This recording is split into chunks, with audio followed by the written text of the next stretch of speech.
Hello, कसे आहात?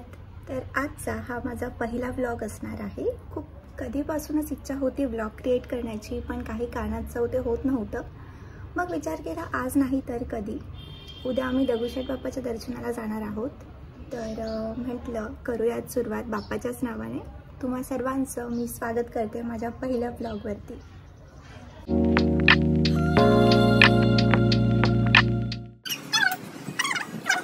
Finally आम्ही निघालोय दगडूशेठ बाप्पाच्या दर्शनाला. खूप दिवसांनी केलेला आमचा हा प्लॅन आज घडून येत आहे, कारण आम्हा तिघांना ॲट अ सेम डे सुट्टी नव्हती, मॅनेज होत नव्हतं.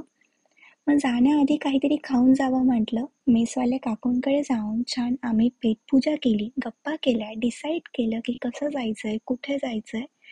त्यानंतर आम्ही ऑटो बुक करायला घेतली. पण तुम्हाला माहिती आहे काय झालं? पहिली ऑटो बुक केली, तीही कॅन्सल झाली. दुसरी ऑटो बुक केली, तीही कॅन्सल झाली. लकीली आम्हाला तिसरी ऑटो मिळाली आणि आम्ही फायनली निघालो. आम्हाला फार टेन्शन आलं होतं की ऑटो मिळेल की नाही म्हणून. फायनली आम्ही पोचलो आणि तिकडे जाऊन आम्ही आमचे बिलॉंगिंग्स चेक करून घेतले.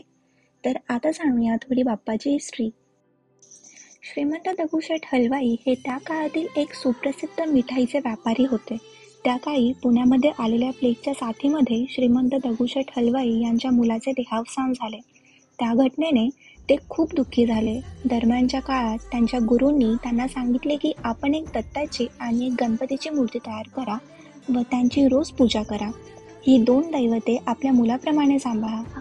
भविष्यात जसे आपले अपत्य आपल्या मातापित्यांचे नाव उज्ज्वल करतील, त्याप्रमाणे ते तुमचे नाव उज्ज्वल करतील. महाराजांनी सांगितल्याप्रमाणे त्यांनी मूर्ती बनवून घेतली. या मूर्तीची प्राणप्रतिष्ठा लोकमान्य टिळकांच्या हस्ते झाली होती.